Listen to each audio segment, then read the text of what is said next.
Today we've got a crazy revenge story against someone's weird sister? We'll get into that in a bit, but first, boyfriend fails loyalty test, so I frame him for assault. All my life, I, 26-year-old female, have always thought I had great taste in guys. I mean, when I was in high school, I had the best boyfriend. Let's call him Mark, 26-year-old male. He treated me like the queen I am and we loved each other deeply. But then, his family had to move out of the country for reasons unknown to me. If he had stayed, there was a high chance that we'd still be together till this day because I couldn't think of anything that could make us break up. We understood each other on a whole nother level, and when he had to leave, I was so heartbroken, and I thought I would never feel that way again. But then I got to college and I met someone else. We'll call him Darius, 27-year-old male. Darius loved me just as much as Mark did, maybe even more. We met on my way to econ class in freshman year. He was in his third year and he helped me to find my lecture hall. When I told him thank you, he said he would only accept my number as a sign of my gratitude.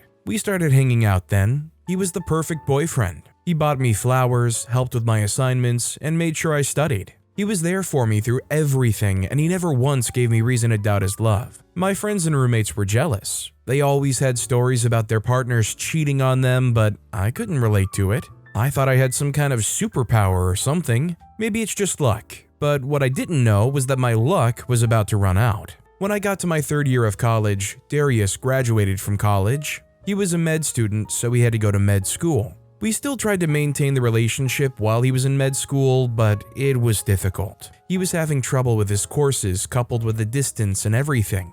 We eventually had to break up because it wasn't working. I didn't hold any grudges because even though I missed him every day, I knew I had to let him pursue his career without any hindrance. I would have stuck with Darius if I knew what was waiting for me next. After I graduated, I took time off relationships to focus on my career. I had just gotten a job and I was still living in the same apartment with my roommates from college. One Friday evening after a hectic day at work, I came home to unwind and watch a movie, but as soon as I stepped in, I saw my roommates in the living room waiting for me. They announced that we were all going on a girls' night out. They had already picked out an outfit for me, and no matter how much I complained, they weren't taking no for an answer. So I decided to go with them. We went to a bar first and then to a house party thrown by some guys my friends, Gina, 28-year-old female, knew. I was too tired to enjoy myself, but I tried nonetheless. I was wearing a white dress, and when I went out to get a drink, some guy bumped into me. He spilled red wine on my dress.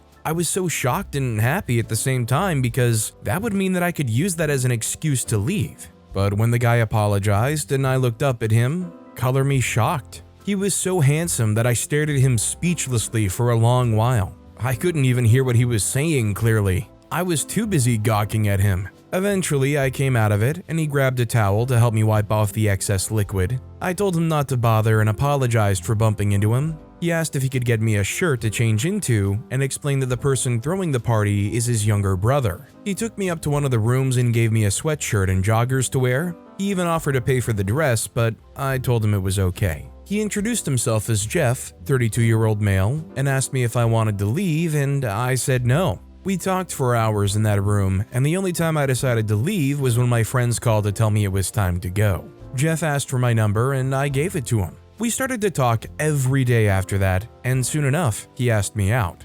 Jeff wasn't only handsome, he was also smart, thoughtful, and sweet. He knew the right words to say and the right things to do. I was really happy when I was with him. After a month or so of going out, he asked me to be his girlfriend, and I said yes. Things were really going great as usual, and a part of me was already thinking that we were going to get married and be together forever. But I was so wrong. One Saturday, my friend Ashley, 29-year-old female, came over to my apartment, and we were all talking about her cheating boyfriend. The problem was that she had been trying to catch him red-handed, but she never caught him cheating. He was always covering his tracks very well. The only way she knew he was unfaithful was what she had heard from her other friends. While we were brainstorming ways to figure out how to catch him in the act, Chloe, 25-year-old female, asked us to do a loyalty test for him, like the ones they do on YouTube. At first, we were all opposed to the idea because it felt a bit extreme, but after some minutes of back and forth, we finally settled on the loyalty test. Ashley's boyfriend Duke, 26-year-old male, knew most of us, so none of us could do the seducing. Instead, we hired some model Chloe knew and set the whole thing up. Duke usually went to the gym during the weekends, so the model went to the same gym. She was wearing a mic so we could hear everything they were talking about.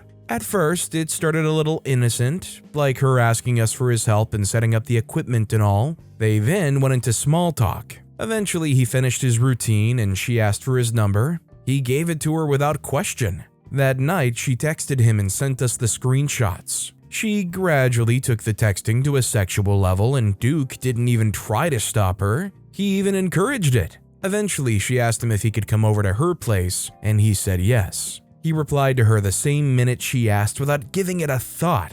We were all shocked, not because he wanted to readily cheat on her, but because of the speed of his reply. He was so ready to cheat even when he had a girlfriend. That just meant that he didn't feel any ounce of guilt about cheating on Ashley. Then we decided to kick it up a notch. We asked Duke if he had a girlfriend and he said no. Ashley broke down in tears. It was really difficult to watch. We ended the whole charade and she broke up with him immediately. She was sad for a few days and kept to herself, but eventually she got over him. One day we all went out to have a drink and she went on and on about guys and how they're the scourge of the earth. I didn't like the fact that she was including Jeff in her rants, so I decided to speak up. I told her it was because she had a terrible taste in men, because not every guy cheated. Our table got divided by this argument. Some of the other girls were in support of Ashley and said every guy would cheat when put in the position to do so. I argued that some guys like Jeff had self-control and would never do that.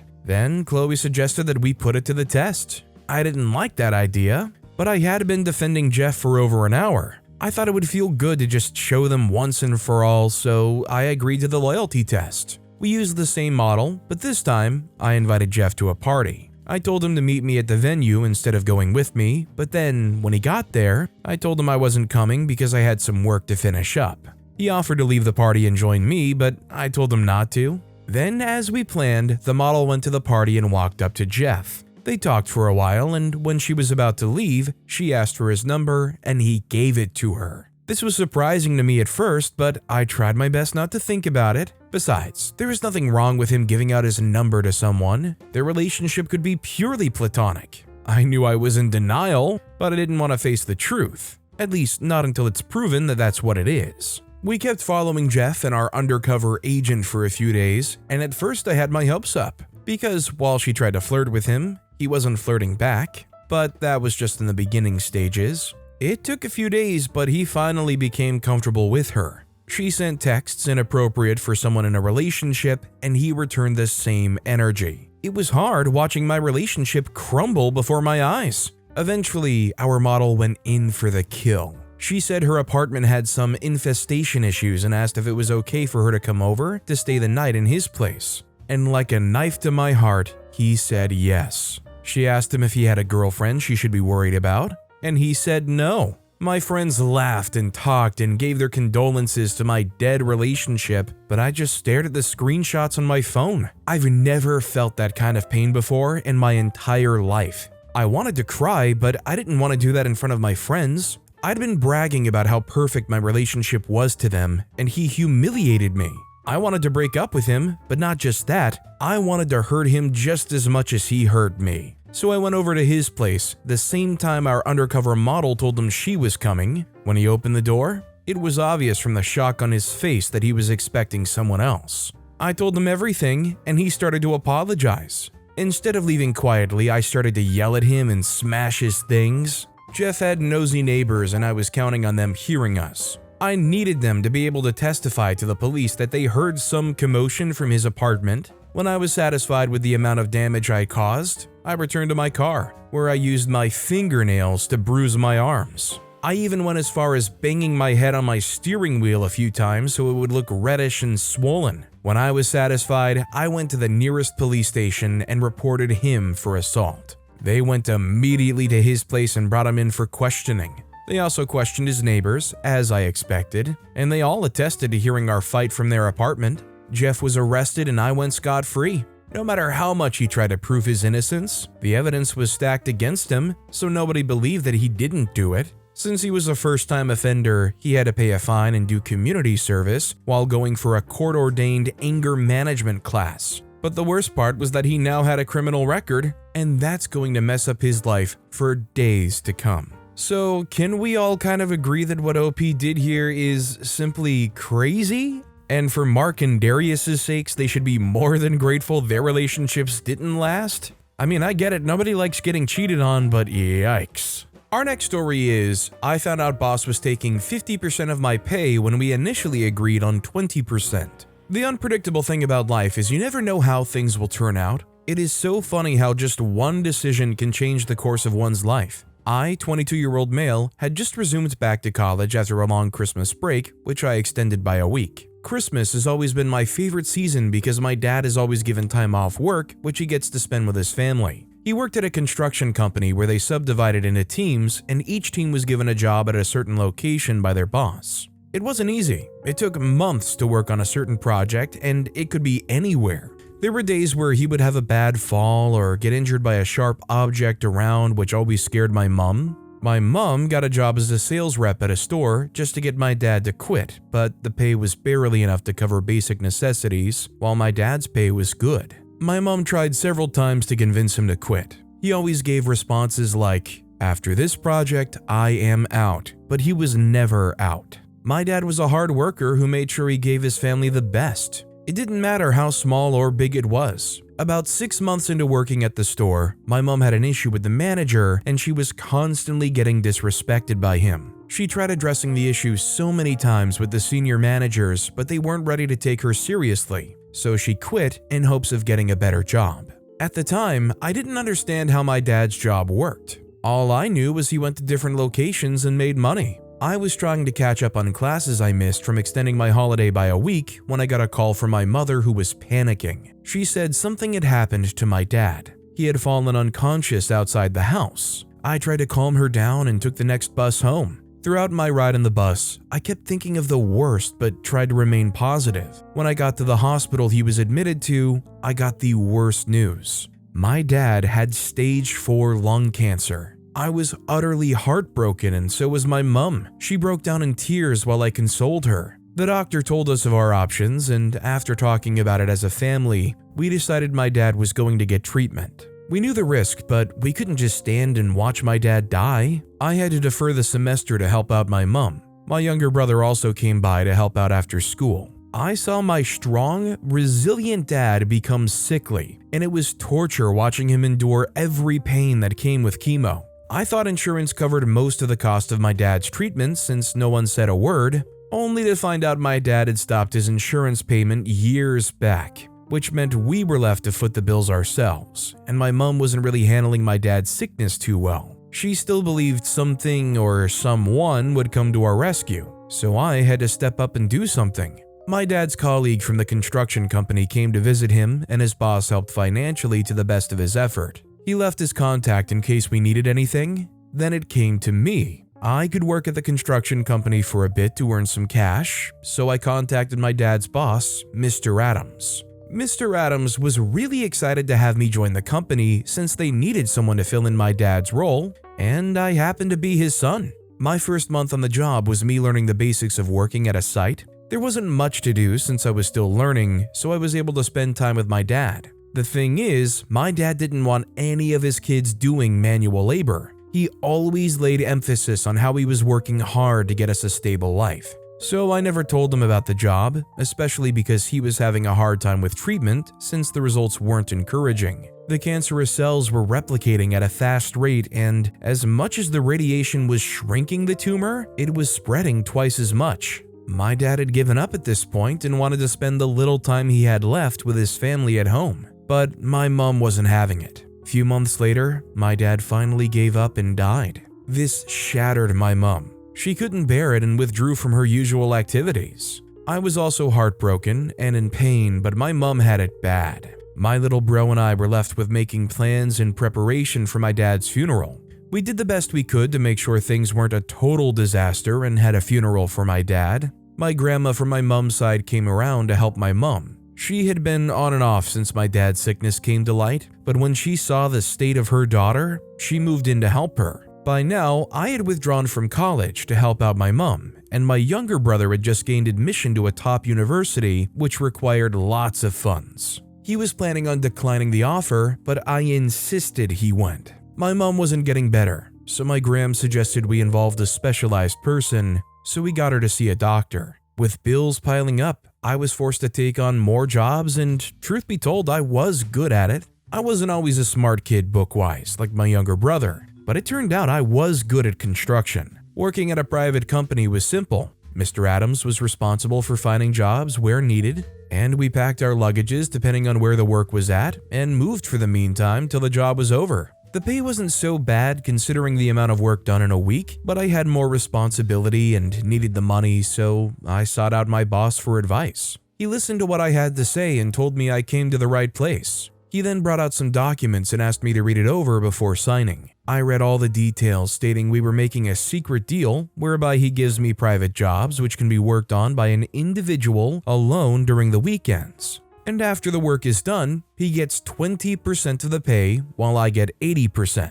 I went through it thoroughly overnight and nothing looked sketchy, so I signed the document and asked him to put me to work. I was burnt out most of the time from work. I had to work during the week and weekend. I knew it wasn't healthy, but all I kept thinking about was that it was only for a short time. Soon I would be done with all these things and be back in college. At least that's what I'd planned for myself. Things were finally starting to pick up at home. Although I wasn't always at home, my grams always updated me on my mom's health, which was getting better. She was finally starting to move on, and my younger brother was processing his admission. I was making almost enough to take care of the outstanding bills we had at home, but about a month later, I noticed things weren't adding up in my payment. I worked more and was getting less payments. I confronted Mr. Adams about it, and he said a lot more people were now involved in the weekend deals, so he needed to find a way to balance out the payments. But something was suspicious, and I had a feeling he was lying, so I took matters into my own hands.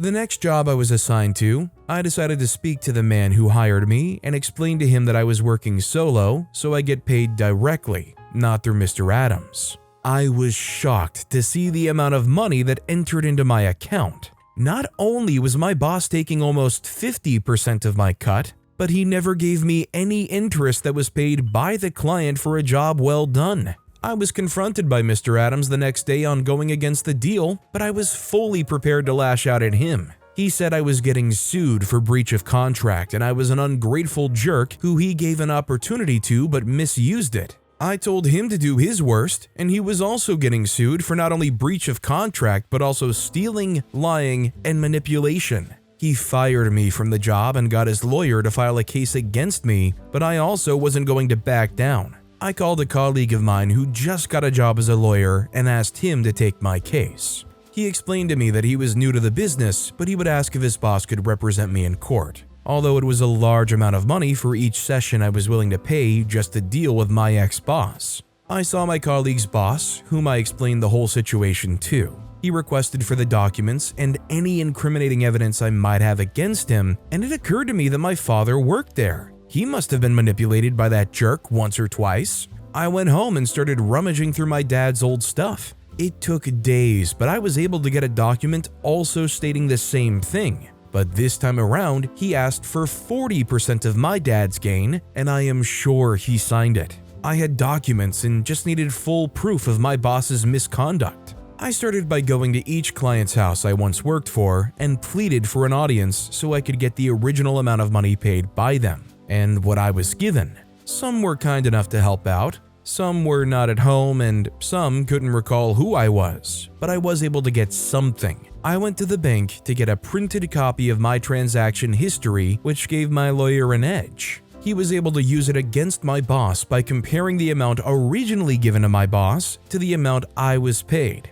And even after my ex-boss tried to deny it, saying we framed him, I got a client to come to the stand and attest to what was being said. The client confirmed what I said to be true, and my ex-boss was asked to compensate me for all the money he took and gave me a certain sum of money which was more than enough to get me back in college and help out my family in every way I can. My mom had gotten better by now and made sure she was always by my side supporting me during the court sessions. I was able to get back to school, although I had to start over, and so was my brother. My mom has been doing fine, and we're doing our best to work on being there for one another as a family despite my father's absence. I just wished my dad had spent less time working and more time with his family. I just think if I were in OP's position, I think I would always have an extreme bitterness and hatred of this guy. Because you think about your father, who probably caught the lung cancer from doing all that construction work. I mean, you just think about the amount of stuff you probably breathe in. Combined with the fact that this guy immediately turned around and tried stealing from you, so he almost assuredly was doing that to OP's dad.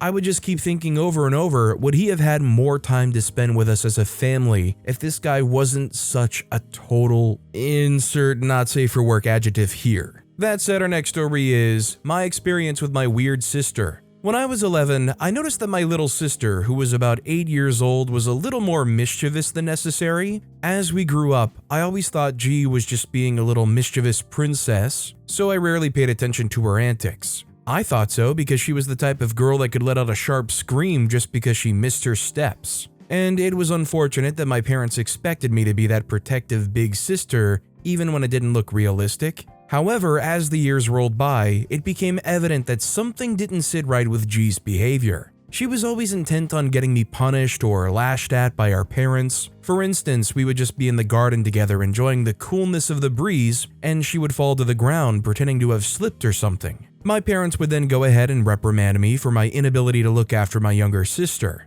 You know, I would stare deeply into space while I wondered what I could have done to save my sister from slipping. At some point, I always tried not to play with her because I tried to protect myself from the consequences of doing so. I felt avoiding her would make her behave better, but my thoughts were totally wrong. Her behavior continued until we grew into teenagers, and it was obvious that my sister took pleasure in causing me pain and instigating our parents against me. It got to the point where I thought she was demonized because nothing else could explain why she behaved the way she did. I remember a scenario that happened one time while we were home alone. We had our cousins over for the weekend, and everything seemed so cool until G decided to create intense chaos out of nowhere. First, I noticed that she was running across the staircase in a way that could lead to an accident. I remember cautioning her at different times because I feared for her, but she managed to ignore all my warnings. I knew she wanted something terrible to happen, and I quickly got the hint too. I instructed everyone to go upstairs because I was the oldest in the house at the time, while I stayed upstairs too.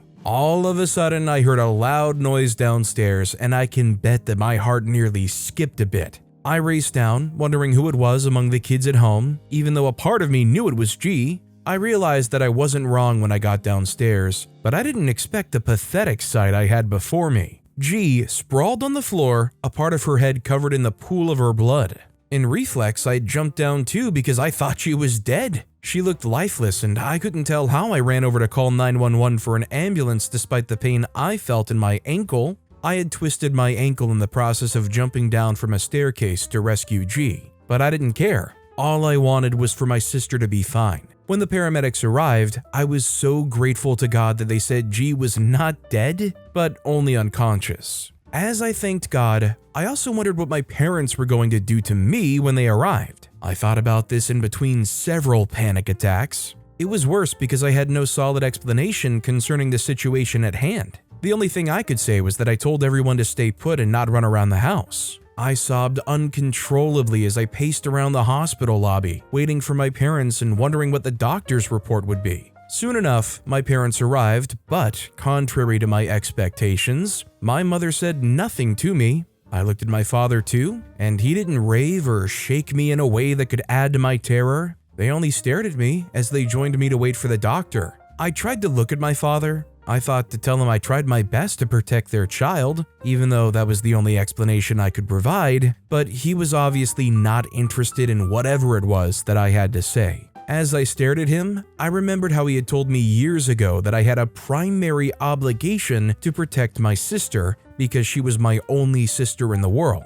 He said I owed her that feeling of safety and love, and he would often look at me with disdain whenever he felt I'd failed in that duty. That day, while we all waited for the doctor to tell us what was next for our family, I could feel that my father intentionally avoided my eyes. I figured that he didn't want me to feel anything, perhaps. After what seemed like an eternity, the doctor finally came out to say a minor surgery would be carried out because G had broken a part of her skull. The doctor said it was an emergency, but thankfully, he added that we had no reason to be worried. According to him, G would be fine, and he urged us to remain as calm as possible. After the doctor left, I noticed that my mother became uneasy. For the first time, she managed to look up at me with so much disdain. Yeah, she hated surgeries. She had quite a number of surgeries while growing up, and she recounted the pain she felt on different occasions. She probably looked up at me in order to say that if I'd only looked after my younger sister, we would all be at home preparing dinner.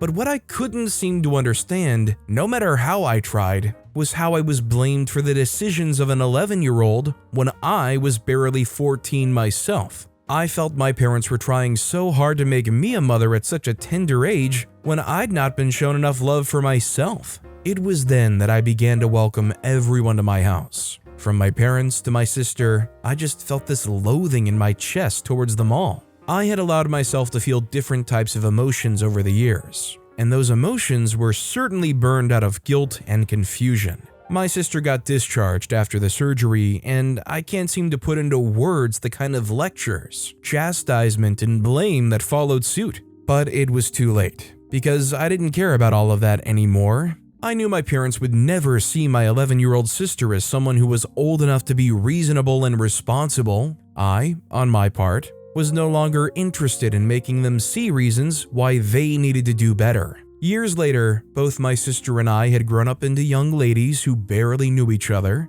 I had viewed my sister as someone who would always be sneaky and mischievous, so I created a gap between us all through our teenage years. As much as she tried to come close, I couldn't seem to get over the feeling that I would always be held responsible for her mistakes. And my parents didn't seem to notice that their kids had grown solely apart over the years. But I noticed that my sister liked to be in my business, no matter how hard I tried to keep her away. She seemed more carefree around me than I was around her, and I felt compelled to think that everything she did while we were younger was genuinely born out of innocence. And my parents, on their part, had forgotten if they ever treated me like an alien in our home because they never mentioned all the drama that happened back in the day. Due to how everyone had moved on from the past, I decided to relax a bit because I was tired of carrying that pain. At that time, I had just gotten into a talking stage with a particular guy I met in college. He was someone I admired a lot, and his friendship meant the world to me as he was the closest person to me at that time. I was in my last year of college, and my parents had insisted that I accommodate my younger sister in my apartment,